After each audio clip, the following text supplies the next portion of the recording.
The next step with this is going to be to fashion the face separately and then stick it on the ball. You can see my notes here and my sketches. You always want to do at least 2 different views of whatever it is that you are making, unless it's something that's completely symmetrical, like a cheeseburger all the way around, if you're making something that looks like food. In this case with the guinea pig, the face looks very different. It looks obviously perfectly round here, and then when you see it from the side, it's going to be more of a triangle shape. So I want to keep that in mind. Now, the amount of clay that I take depends on the size of the thing that I need to fashion, obviously. And what you want to remember always is don't make any air pockets in the clay. Your fingers can do that by making an air hole like that. And then if you crunch it up in your hand, you have an air pocket. So just be careful. So right now I'm going to work on making this into the guinea pig face, holding it up to the ball to see if I have enough clay. I probably do.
So I'm happy with that overall proportion.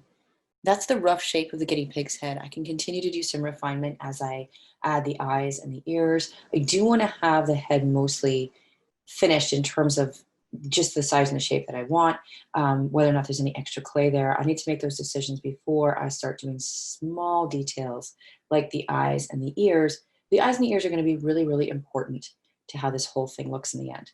So I'm going to do a little bit more work on this in between little video shots, and then I will do a separate one where I'll talk about things like eyes and ears, because many of you may be in the situation where you have something like this guinea pig ear that is very thin and fragile, or like a leaf that you might be working on, or anything else that needs to look thin at the edge, but still hold its weight, not dry out too fast, and have a good attachment point. So I'll show you some tricks for that coming up. Okay, so upon looking at my guinea pig a little bit further, what I realized is that its face here, below where the eyes are going to be, is actually wider and rounder because they have little kind of chipmunk cheeks. So I'm going to show you how to do that, because you might be in a position where you're trying to do something symmetrical, like add eyes, very pronounced eyes to something, for example. So I took this little ball of clay and I'm going to flatten it out a little bit, so it's more of an elongated shape. It's still rounded. And I'm going to hold it up to that and see, it's almost what I need. The roundest part that I need is by the cheeks, but they also have a little rounded bit by the mouth, by the muzzle. That's better. Now, obviously that comes out a little bit too far. What I'm going to do, which is going to take care of that problem and the symmetry problem, is take this, oops, and put it where you can see it. And I'm going to cut it in half, directly down the center. Be careful as you do this. Try not to squish the piece that you're working with. Then I have 2 symmetrical pieces. Oh, and a tiny air pocket in there. Good thing I checked. So you squish that together. When you find an air pocket, If you trust that that's the only one, you can just squish it like that. And then I'm gonna measure that up against that.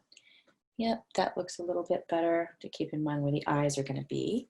So in a guinea pig's face, their eyes are about midway between ears and nose. It's important that you make those little notes to yourself as you're working on your sketches so that you know where you're placing the most important features.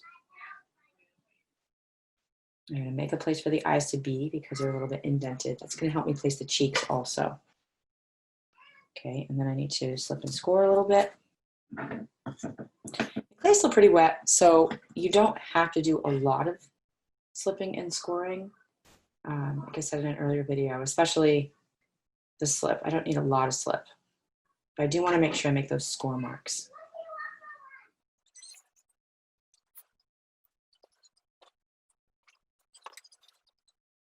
I'm going to attach those. And I do have to blend those in on the side. They're going to look awfully silly. But first I want to make sure that I'm placed them symmetrically. Don't forget to look at your sculptures from multiple sides. It's very easy to get caught up in one view and then turn it and realize that you put something on crooked or things don't match up. One thing is higher than another. So look at it from all sides, and that will tell you. Now it looks like some kind of strange walrus.